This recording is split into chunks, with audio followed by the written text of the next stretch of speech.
welcome everyone to Masterminds with an Alarm. Very special presentation today. And I am excited. I really am very excited today because we have two ladies that I admire dearly. Those are dear friends of mine, each of them an amazing artist on their own right. But together, it's a Molotov cocktail. They really the, the sum is great. What is it? The whole is greater than the sum of its part because they created Abre Camino, which is an exciting company that we're going to hear all about and the way their mind works when they're together. But I just want to separately say that Vanessa Garcia is an extraordinary playwright and novelist. Her books have been published. You have what, two published books so far, two public novels? There's Vanessa, one novel. sorry? One novel so far. The other One one's novel. The other one is in the works. in the works. Okay, I just always get too excited and I go to the future immediately. But you might have heard that little play that she wrote called Amparo that took Miami by storm and ran and ran and ran. And that show was directed by Victoria Collado, who really created all those wonderful atmospheres that people remember. And you might remember Vicky from right here from Miami U Drama's production of The Cubans, that Vicky directed very successfully, I might say, and the show also did pretty good. Not to say extraordinarily excellent with our audience. It's sold out, and we are very happy to welcome the two of you back here to this session of the MasterMiND series. It really is an honor to talk to both of you. How are you guys doing? How's the pandemic treating you? Pretty well as well. Vicky, you go first. Well, no, I was just gonna say it's pretty. We didn't expect to be as busy as we've been. We thought we were gonna get a vacation and free residency time, but that didn't happen. Yeah. But listen, look. Yeah. It's a good incubation period to see the positive light of all of this. So as well as could be expected during in all of this, within all of these circumstances. Well, listen, that's the spirit. I mean, if we don't take this time to incubate ideas, how often do you get just to really think about the work we do and about the future? But at this moment, what I really want to know is how the two of you guys work together. What is the secret of your success? How does the sausage get made? Share it with us if you don't mind. I know you have a presentation, so I'll mute myself so you don't hear my alarm, and take it on. Great. Well, thank you guys so much for having us. Vane right now is going to share the screen so you can see our presentation. All right, go ahead, Vane. Can you see that? Yes, I can. I've just shared. Great. Okay. So as Michelle said, we are Abre Camino Collective together. We started our company as a result of working on Amparo together. We saw that the way in which we were collaborating was something very special, and that when we brought on other people into our group, it expanded that world in a very positive light. And so we created Abre Camino Collective, the point of which is to obviously, like I said, incubate some works that we have in our minds for a long time, but also to abrir camino, which is open paths for other artists. So we together are all multi-genre makers, and we start in the theater, which we often consider one of the most collaborative art forms.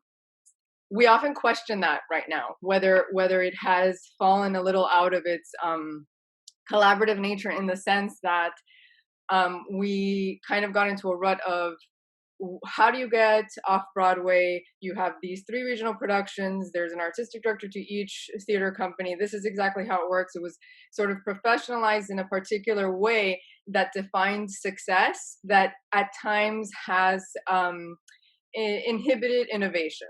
But the fact that we are in a pandemic right now, we feel that innovation is going to come from the people who are most collaborative at this moment in time.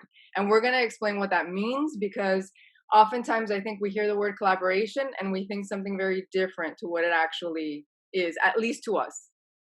Yeah. And so the thing that we love the most about our job is that we like finding collaborators. So the people that that work with us and that we get to work with, one of our main things that we love to do is bring teams together. And what we're looking for is constantly people who are questioning what is the new wave, what are we trying to make together.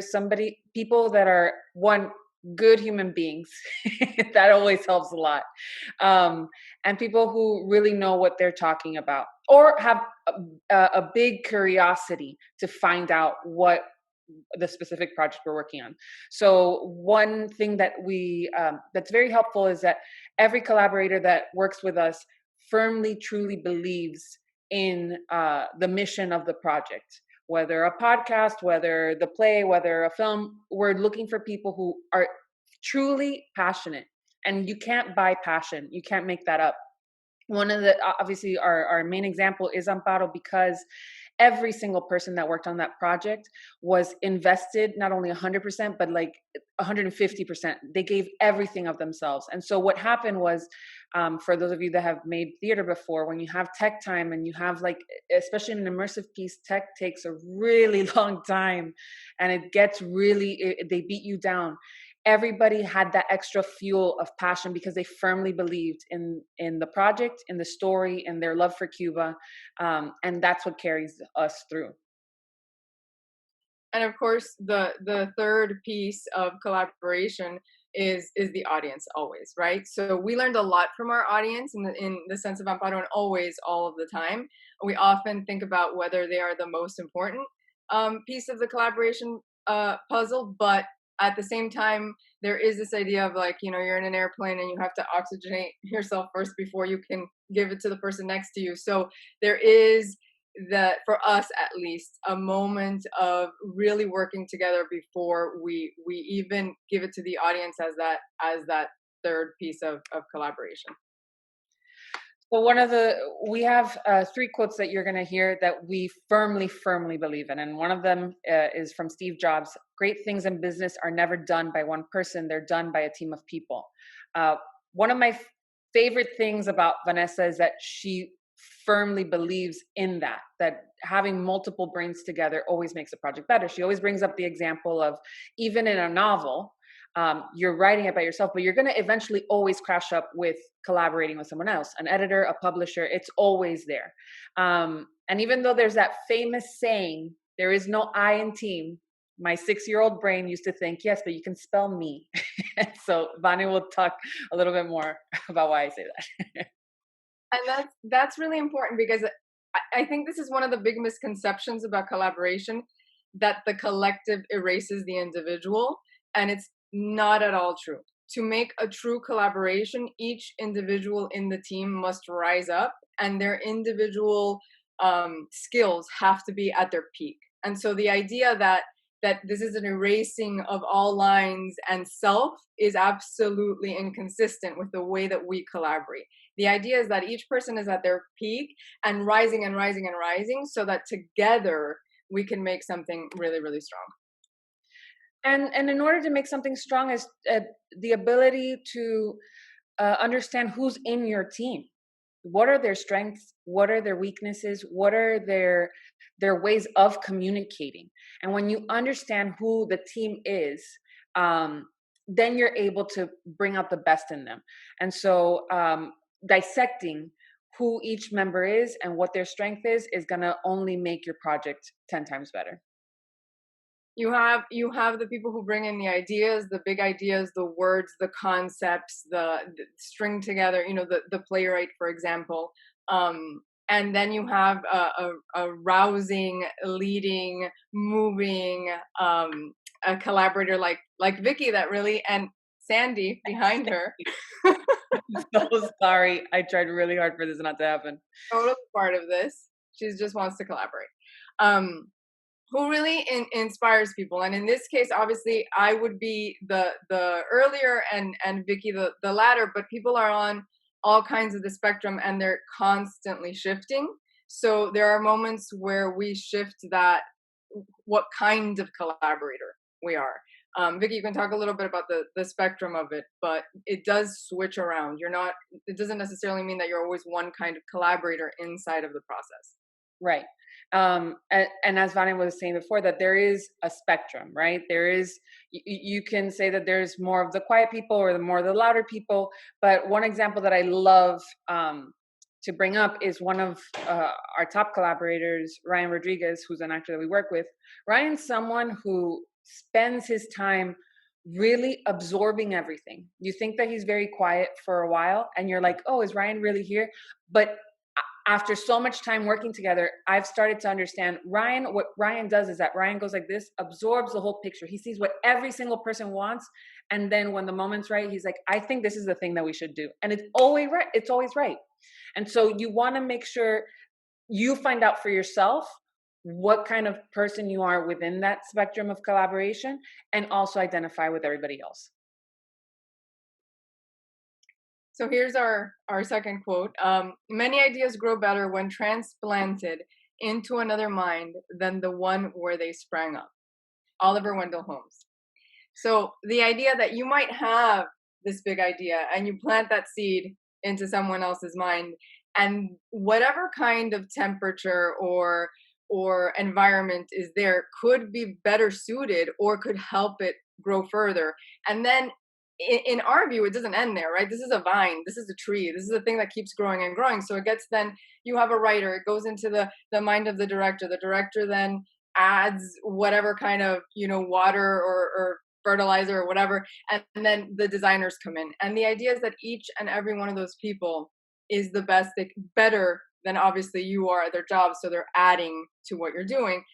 The one example of the way that we work, Vicky and I, is I'll have the script and I'll bring it in to Victoria and we'll start working, right? But the idea of the playwright being in the room is in traditional, sort of in the traditional way, is just like you're sort of there and you watch everything happen, and then it's a little bit slower. The way that we work is, for example, in Amparo, there were gaps of space between the moment where a character had to move from one area to the other, because this was an immersive piece, and we could talk about that a little bit later.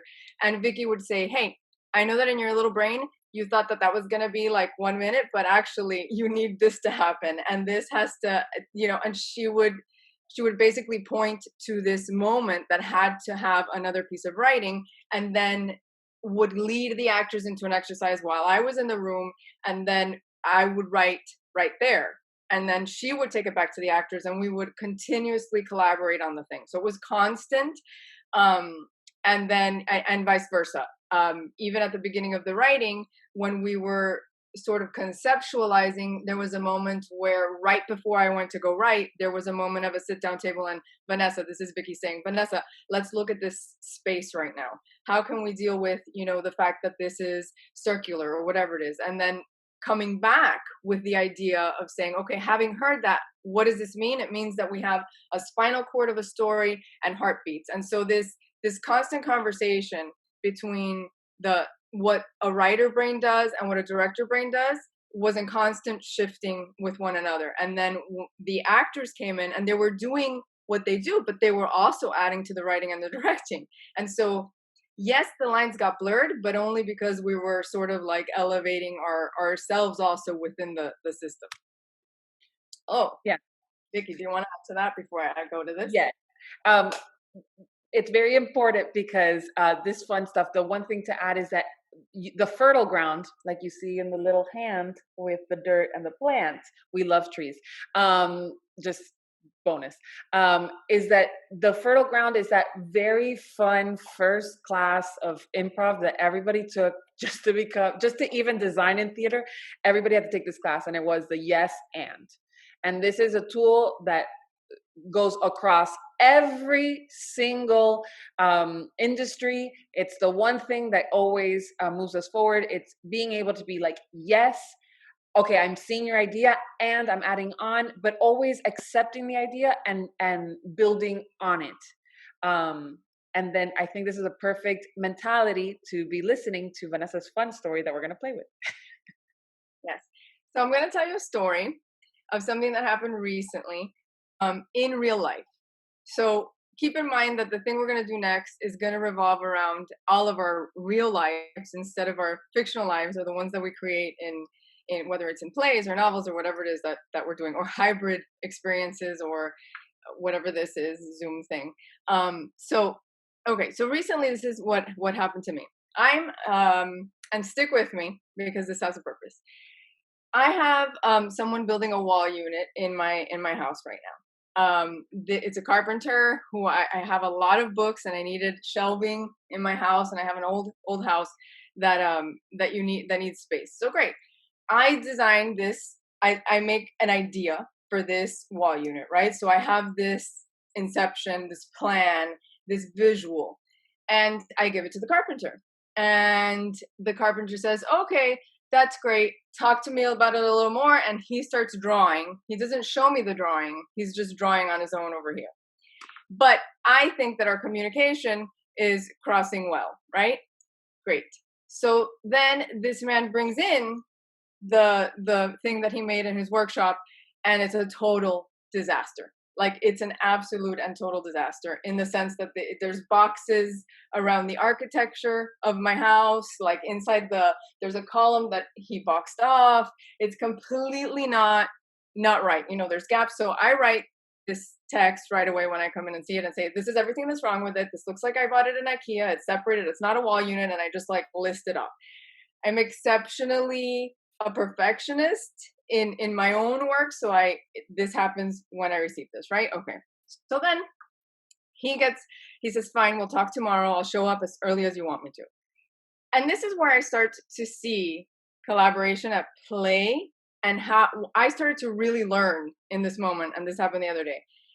My husband, before the carpenter comes into the house, says, I think I know everything that you're saying right now. And I understand it. I think we should start this conversation, just because of the carpenter's temperament. We should start it maybe in a nice way, a little bit calmer, just bring down the level. So, and we agreed that the carpenter got along with him better, so he would start the conversation.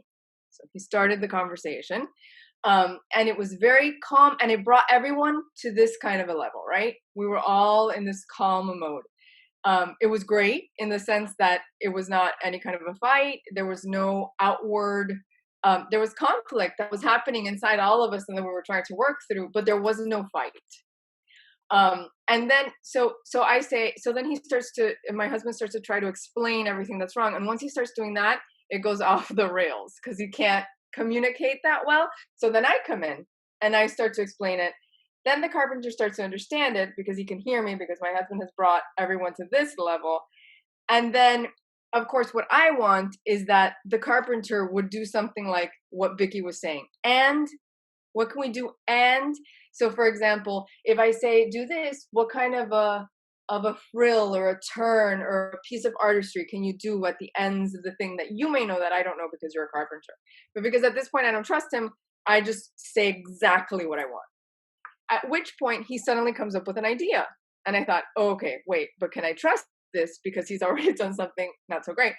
My mother's in their other room taking care of the baby, my baby, while we are having this discussion, another part of this collaboration. And she comes in because I ask her, what do you think about this new idea that the carpenter has?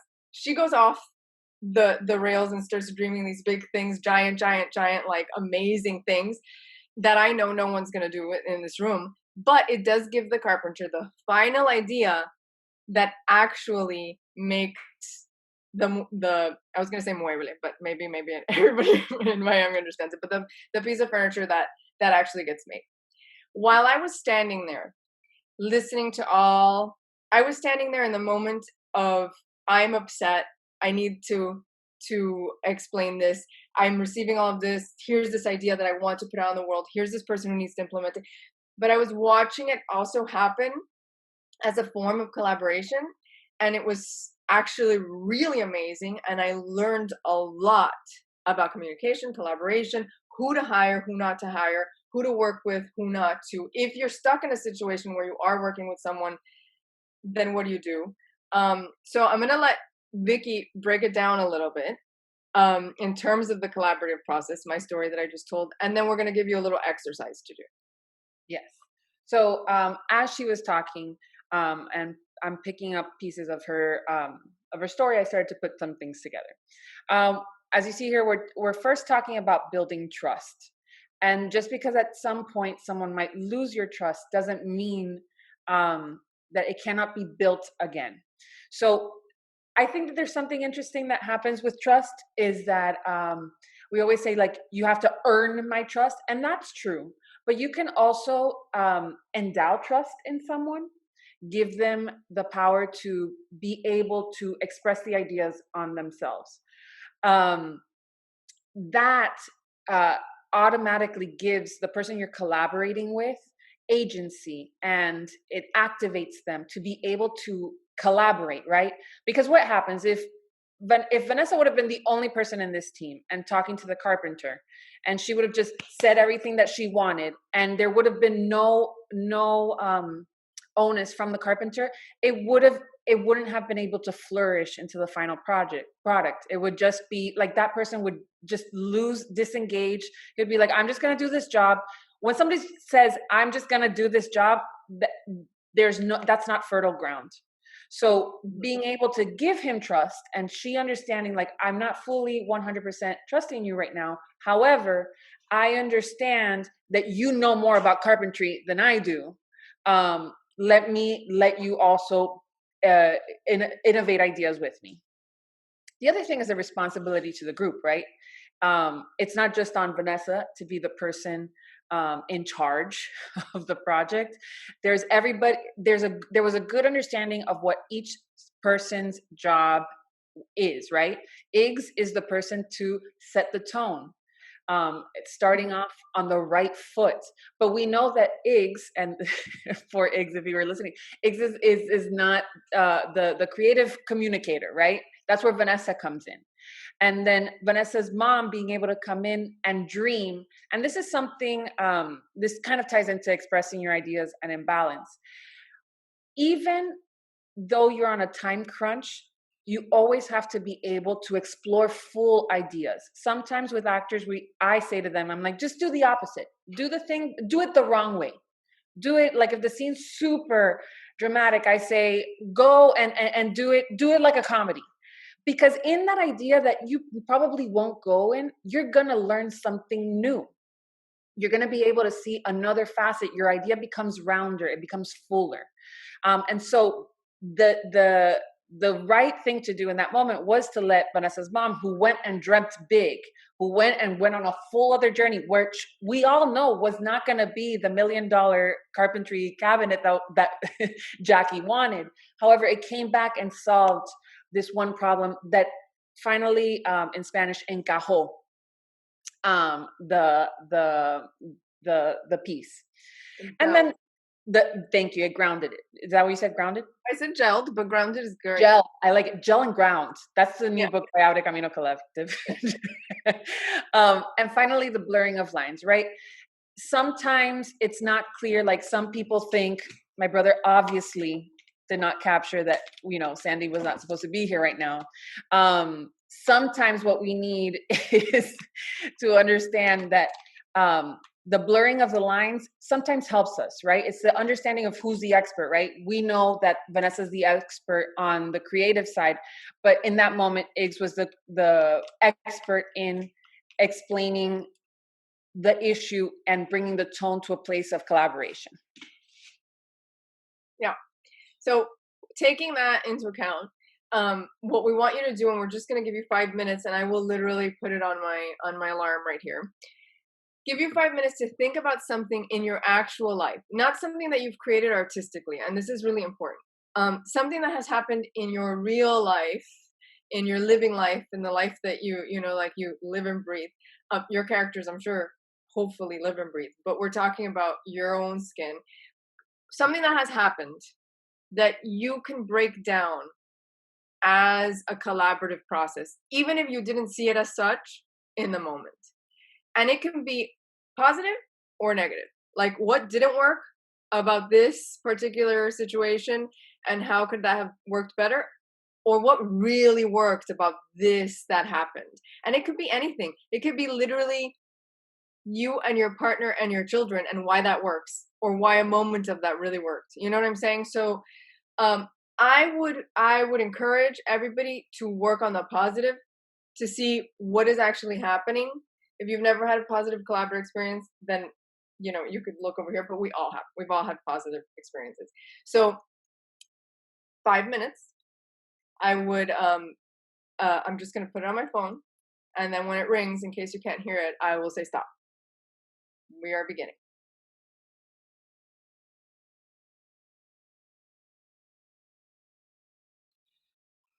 And I'm glad to report the ghost has allowed the alarm to expire, so Amazing.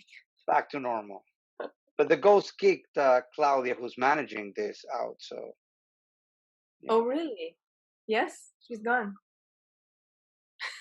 I won't mess with them again. Yeah, but let's respect those 5 minutes.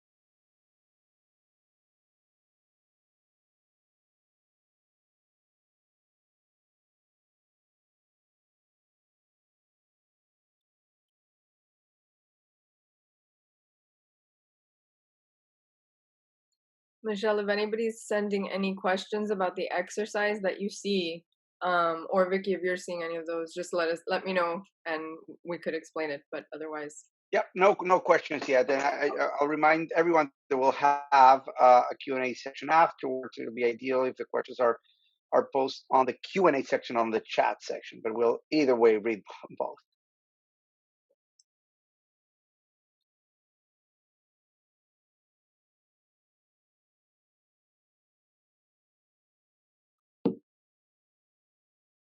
three more minutes.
So as you're doing this, just if you're looking at how to look at your problem or at the collaboration, remember what places were you building trust?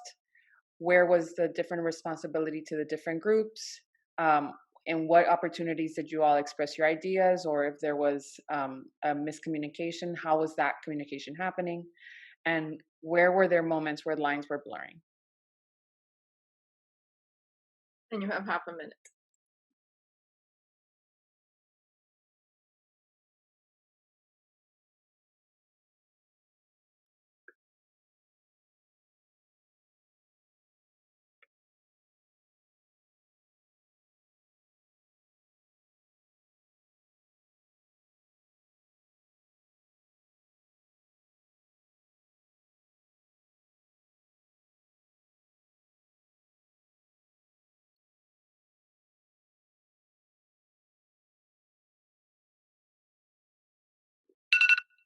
That's it.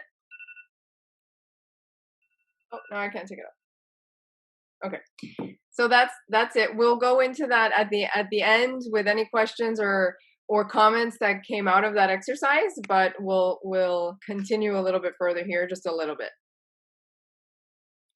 All right. So one of our final quotes. A group becomes a team when each member is sure enough of himself and of his contribution to praise the skill of others. This is something we firmly believe in. Credit where credit is due. Acknowledging people for what they bring to the table. Sometimes people don't know their strengths.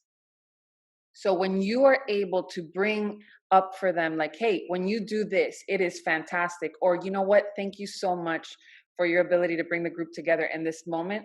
That credit only brings more positive energy into the collaboration.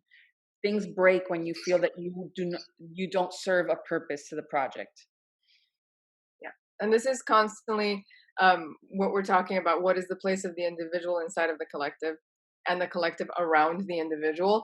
It's sort of like musicians knew this before anyone, without actually knowing that, in the sense of like, don't break up the band. Why do bands break up? Because of those fissures that arise in terms of like not giving credit where credit is due, not or pulling too much one way or the other, and not having that sort of balance of the individual inside of the collective. And then there's the bands that last forever, and you can see it actually happening. Not that there isn't conflict, there is, but it's worked out. And so how do you deal with the conflict, and how do you deal with all of that? One of my favorite things that my mentor, Tony Tacconi, who was the former artistic director of Berkeley Rep and who was the director of Latin History for Morons on Broadway, his one lesson to me that I just keep repeating over and over again is work with people who are smarter than you. Don't, especially in positions of leadership, like a director, like a playwright, people that, you know, people are always looking for you to answers. Don't let the idea of like the ego idea of that take control of the power of, I don't actually know that, but you know who knows that about that sound thing? My sound designer. If you work with people who are smarter than you, who are experts at what they do, you will all be your best selves. And that, having experts in the room, those people are the people that you're able to use as tools when a conflict arises. So creating a group language that you all understand that you're on the same page, right? That conversation, back to the carpentry story, the conversation was the ability to create a new group language between the carpenter, Iggs, Vane, and her mom. Like, everybody came together to understand there is something wrong with the project and we need to fix it. There's two, we hear the word conflict and we think fighting. That's not what conflict is. Conflict, and Michelle probably knows this, there's this Jewish term called machloket, and it is the people coming together to go over a text and read it, and they cannot leave the room. This is a very fast version of explaining machloket, but you cannot leave the room until you're all on the same page, come out with the same understanding of that text. when a friend of mine told me this, I'm like, this is the way to deal with conflict.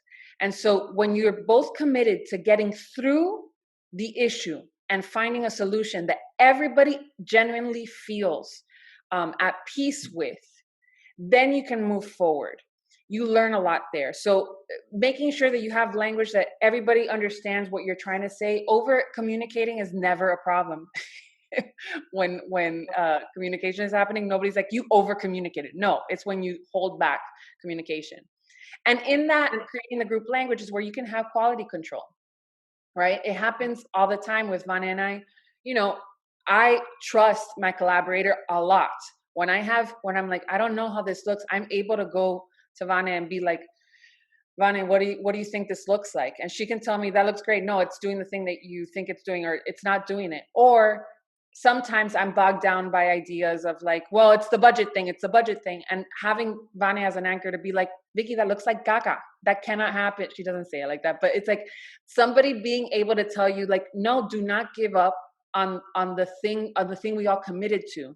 Being able to check each other on what quality control is only makes you a better team and only makes your project 10 times better.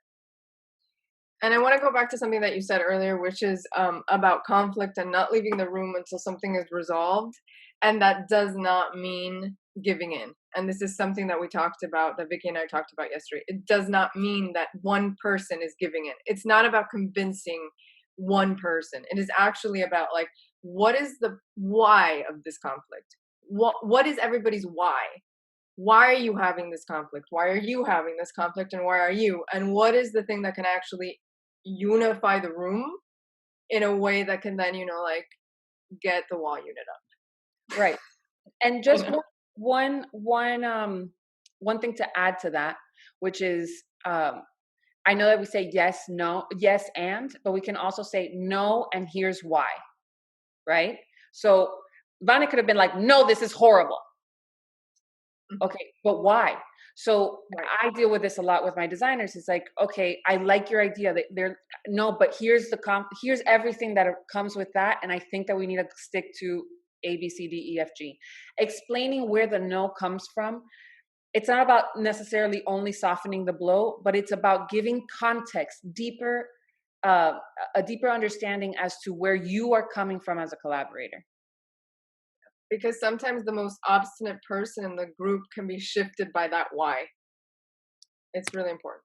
Okay, so this is our final quote and almost final slide. Find a group of people who challenge and inspire you. Spend a lot of time with them and it will change your life. Amy Poehler. It has definitely changed ours. It is so much fun to work together on a project. It comes from a place of joy and creation and wanting to put things out in the world, even when the things are really serious and really sad and people faint in your show, like they did for us all the time. So even when that is the case, the thing that you're making still feels like this thing that is this tree that is being watered continuously, and it feels very much alive. So it is a challenge, and it's a challenge to then bring in that other member, which is the audience. And because I gave you a real life example for the collaborative process from within, I'll give you a little audience member that I have right here at home. We all have intimate audience members in our lives, right? Mine is my at this point 1-year-old in this image. And this is pre-pandemic. Let me see what happens. Yeah, hang on. Let me pause it. Move this screen over here. Okay. So I'll tell you the story of this. Here's my son, Taika. Can you see that? Yeah, great. So we go to the grocery store, his favorite place in the world. So I know that if he's in a bad mood, now we can't go. But, pandemic. But this is pre-pandemic. What's the best place to go? We go to the grocery store, and I know he's going to be in a good mood. But then how do you get in a good mood and have a good interaction? You have to know what the things are that are good exchanges between you and this person. I know that he likes a little thrill and he likes a little adventure in his life. He's not like a like sit down kid and look at everything. No, he's definitely adventurous and he likes the thrill seeking. So I'll leave you with a little bit of laughter. When you know your audience, you can push the cart in a particular way, and you know exactly what to do to make that person to move that person. And that point is pretty amazing. So with that, we're going to stop and we're going to take questions and have comments and do whatever you would like. And break Well, down. that's wonderful. Thank you so much for this great presentation and to give us a closer look at the in and outs of your collaboration and your philosophy on collaborating with others. Is really wonderful and inspiring. Um, so, after Amparo, what are if you don't, what are the other type of projects that you are working on, and have you found that this approach to collaboration translate as well to different mediums? Absolutely.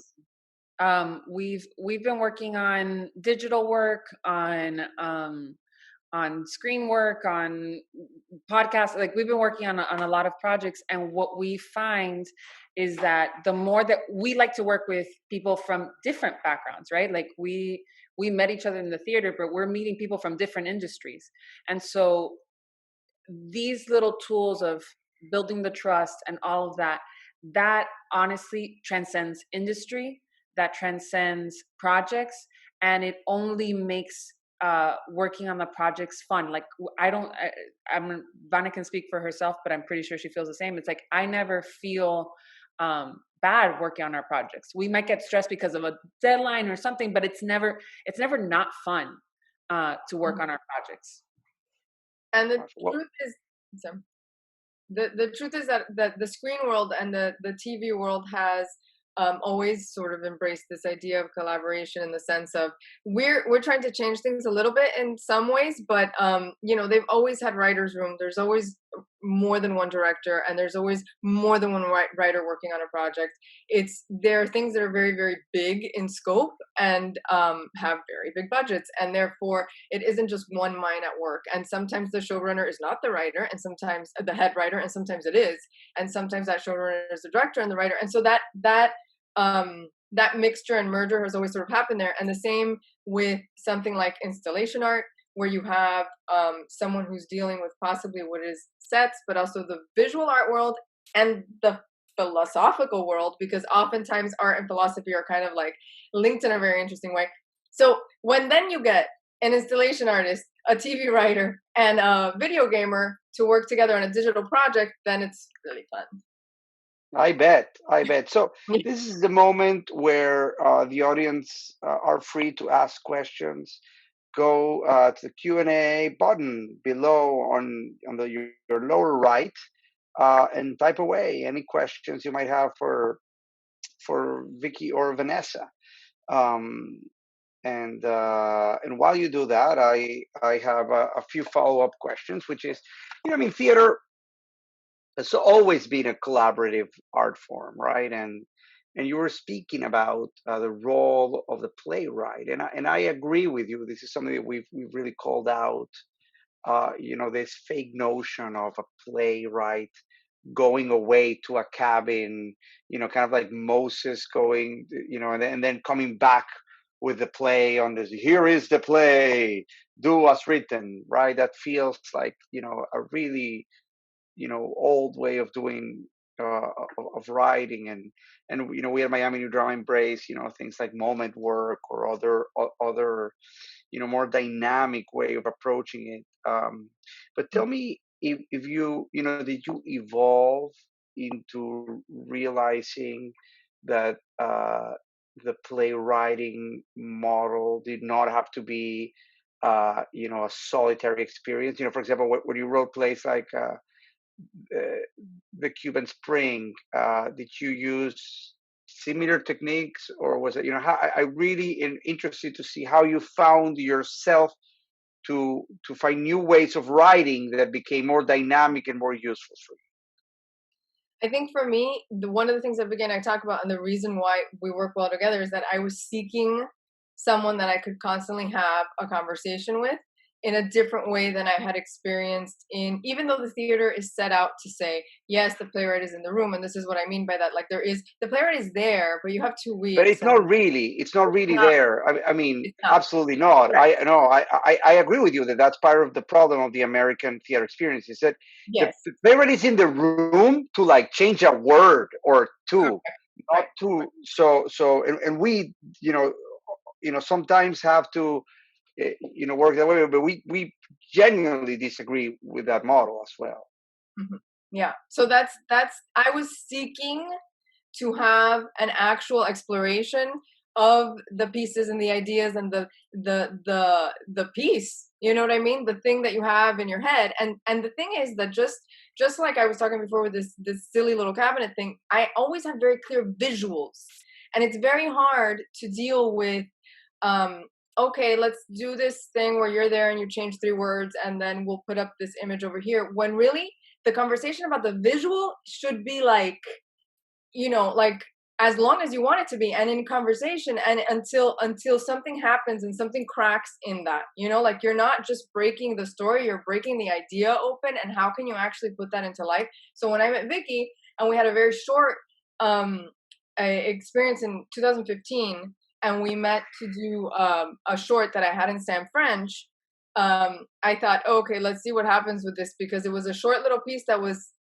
partially like it had narrators, and it was all based on movement. So there was a lot of description about movement, and I was like, I need someone who's gonna be able to have a conversation with this piece, because it's not about, oh, I'm gonna go like this, and it's like not just blocking. It is ensemble building with 4 people for 10 minutes, and that's more than it seems. You know what I mean? And so when I met Vicky and I saw what she was doing, and then there was a back and forth conversation in the way that I felt, oh, this is allowing me the space. I enjoy writing in the room. I enjoy the thrill of like, I have to do this right now, and I have to like fix this moment, and I have, that's really fun. And she was there as a person who was like, oh my God, this is the person I've been looking for, And so in that sense, that's why we made this happen. So it definitely has been something that evolved. And I So think, you're saying you sorry, go I ahead, was Vicky. going to say that I wish that more of that relationship imitated how architects and engineers work, right? That's right. My dad's an engineer, so I've seen him in conversation with someone who had, it's all, the script is a ground plan. And I also think that sometimes directors get scared of coming in with ideas, right? Like I think that sometimes what's happening a lot now is like the directing job is expected to be like, okay, here, and then change the word, okay, and there is no input. Like I've been told like the director's not a generative artist before, and I'm like, wait, like, what is that? What are you talking about? Like, we're constantly generating, and she's the expert in the ground plan, and I'm the expert of putting the team together. And so there, that sort of architect engineer back and forth is what makes it magical. And I think that something that's beautiful about how Vanessa works is that she understands that the script is supposed to evolve. Mm-hmm. That her idea isn't the final product, right? Like that first draft, that draft is, she gives room, she craves that collaboration. And so there, everybody becomes their best artist, because the first artist that put it on paper is allowing you to be an artist. And I think that's vital. So it's an interesting question, Vanessa, when you spoke about, you think visually. So, I mean, what I hear a little bit sort of like in between the lines is that you feel that sometimes in the professional theater world, playwrights are not invited to think visually. They're invited to think in black and white, and then leave the visual aspect for someone else. Yeah. Which, is that more or less what? Yeah, there's a way in which people are accustomed to reading a script, which in order to get them out of that, you have to be like, oh, it doesn't look like a script. Guess what? It looks like something totally different. So then you have to go into it in a different way, because otherwise it becomes that. oh, here are these words on the page with like these few stage directions, because be careful, because you have to give room for the director. If you really want to give room for the director, write everything you want to write. You know what I mean? Like that's, like Right. do get in there, you know? Mhm. Yeah. No, I listen. I hear. I mean, part of it. I wonder if it's that we have professionalized the theater roles in an academic way, in an MFA way, and so then you have a lot of professionals on certain very narrow fields, and they're extremely good at it. But in the way that that the industry ended up working is that those very narrow professionals go in into the very narrow, and nobody's expected to do. For example, I'm surprised of how there's hardly any director playwright uh on Broadway, just a handful of them. I would say maybe Moises Kaufman is one that stands out, who writes and directs his own shows on Broadway, but it's just not accepted in the way that it's accepted in film, right? I mean, it's very common for a director in film to write his or Mhm. her own work, in fact, or be one of the writers, etc., which is something else that happens in film. Film tend to have more than one playwright, and plays have one playwright. Right. No, Right. And I think that part of that is what we've made success. Like success is only um, if only if you go to Broadway, right? Like I would venture to say that Amparo was very successful, right? And it didn't go to Broadway, and it's not in the form that it was done. But I think that we have said that um, that success is only if you go down that route. And I mean, my first meetings were always like, well, attach yourself to a playwright, and then the playwright will take you. Like, you know what I mean? Like, it's right. like we have made that the lanes, which it goes against art. Art is open Listen, about exploring new absolutely. ideas, and it's what you're Uh, saying. Like, we've just been like, this is the only way to be recognized and known as you're a true artist if you did A B C D E F G, which is anti-art. Right. Right, and there are plenty of examples, absolutely, of extremely theatrically successful ventures, from Lumen Group to the Punch Drunk and Stephen Moore now, and 100 other very successful non Broadway plays. But what is true is that in a way Broadway dictates the standards in a way of the industry, and so if the leader behaves in a certain way, it tends to trickle down to regional theaters. So we've had shows that a lot of our shows are devised. A lot of our shows have more than one playwright. So I agree with what you're saying. I agree with the philosophy behind it. We have a couple of questions from the audience. One is Jamie Blonde, who's asking that how he could get in touch with the two of you. Maybe you can, send him an email afterwards. Jamie is describing how it's in the process of developing a few projects and wants to be in touch. And then we have another question about how have you gone about solving disputes or disagreements on choices when collaborating. Yeah. So, So by the way, Jamie, Vanessa just typed in the chat section, abrecaminoscollective.com. That's where you get all their information, and that's how to reach them. So, thank uh you. so Disputes. actually How do you solve disputes? we have a Do perfect you want to example. go?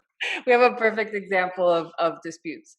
It should be noted that it's always it's always fun, but I think like if we're gonna, before we give you the example, we can talk about like dissecting what everybody's want is, right? I actually learned this in the nonprofit world.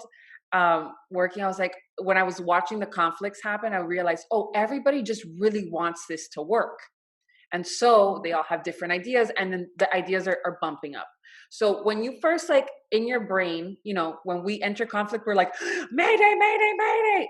If you're able to understand every single person actually wants to solve this and wants the best, you're going to open your ears and listen.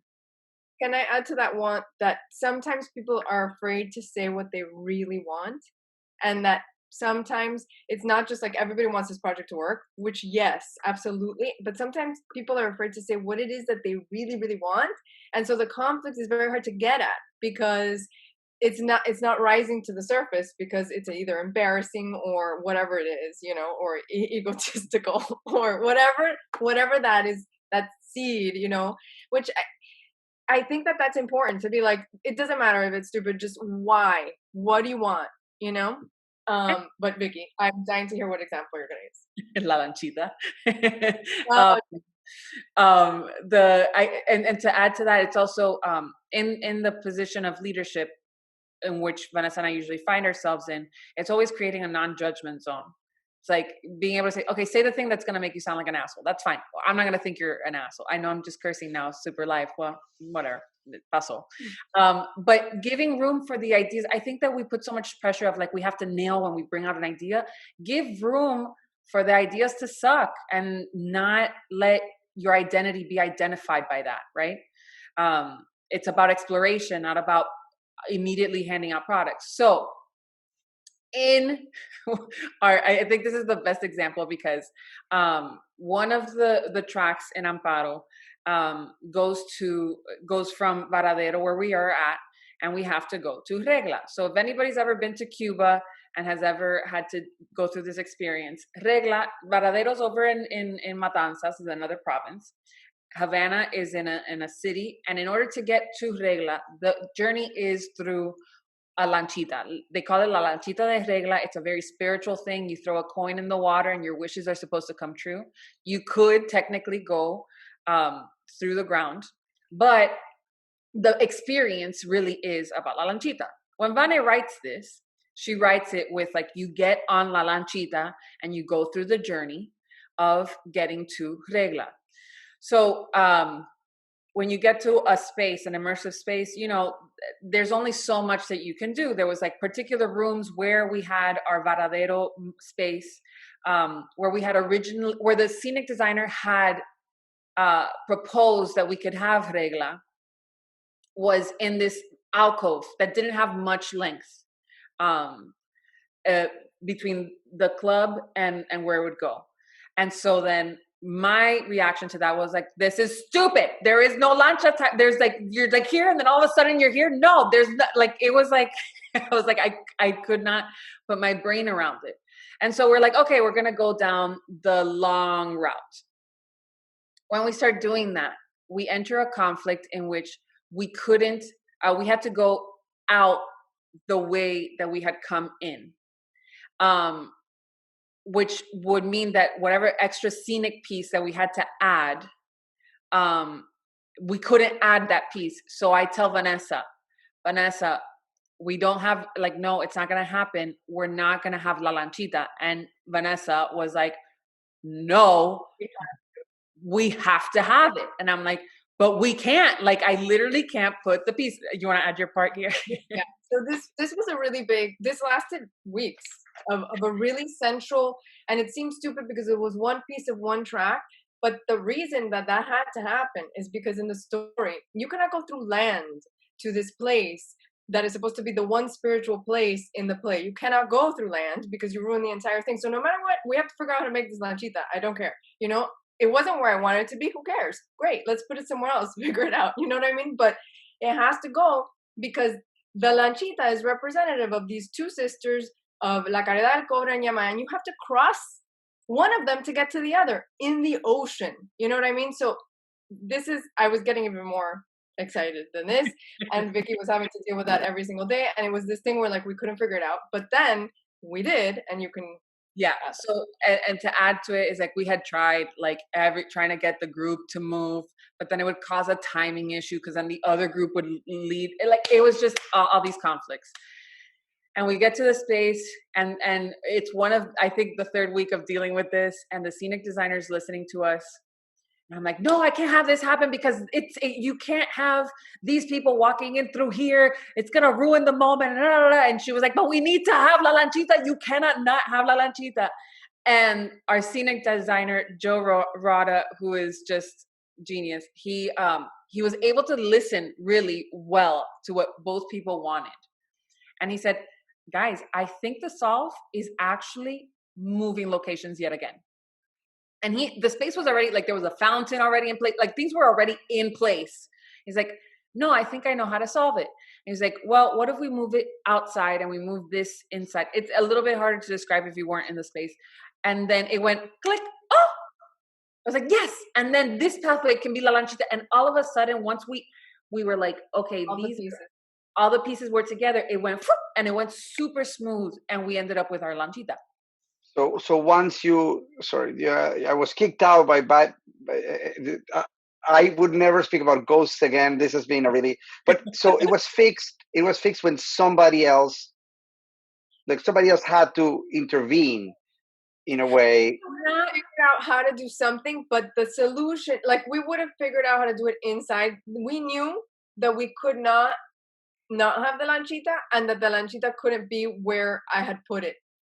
And so Vicky was trying to figure that out. Meanwhile, the expert of the space, which was the scenic designer, right, helped get it out into the other space that we weren't right. seeing. So the set designer came and in a way intervened with a solution that worked for everyone.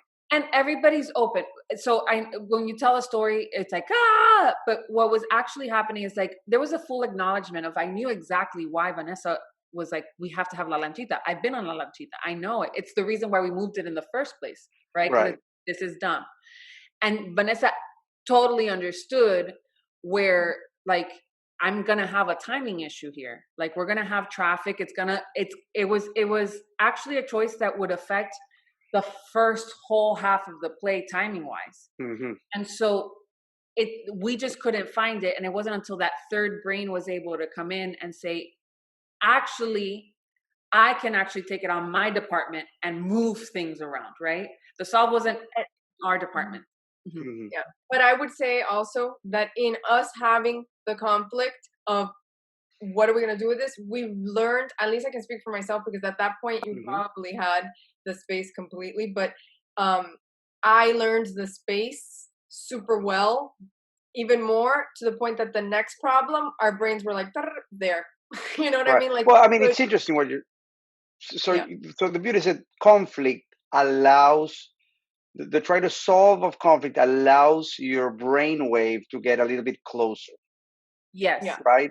And that's a really interesting observation. I think that's where no and here's why is important, right? Because I could have been both ways. Vanessa could have been like, no, it has to be in there, or I could have been like, no, Vanessa, yeah, or like, fine.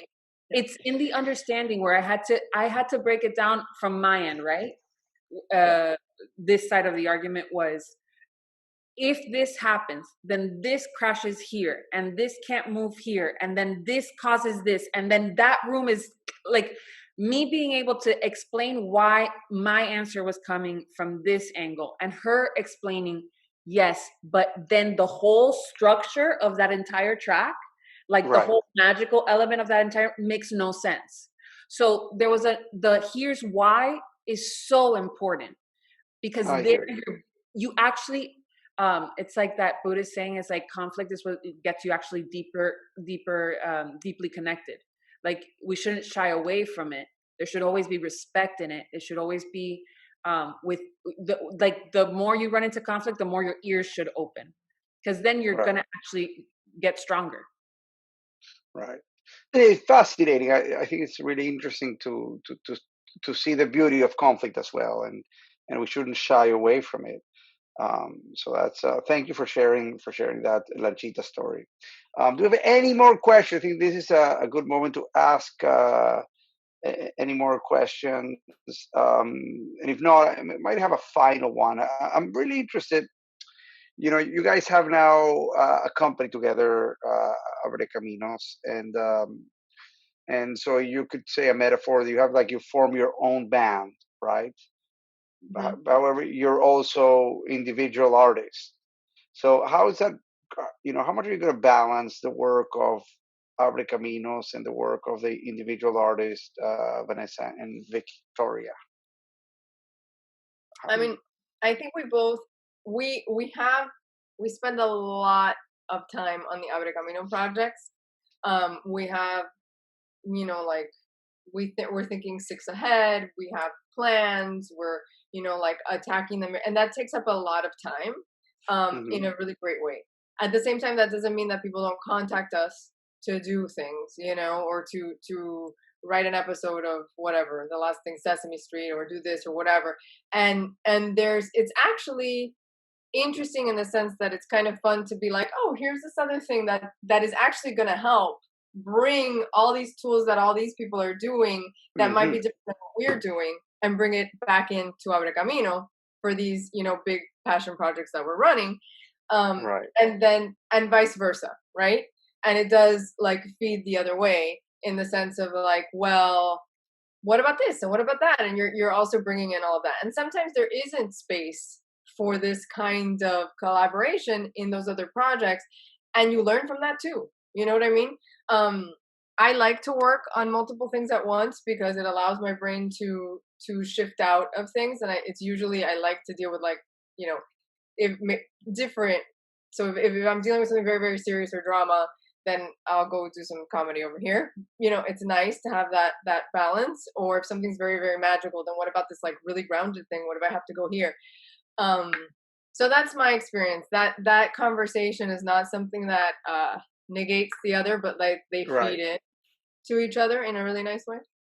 Yeah, and I think it's made us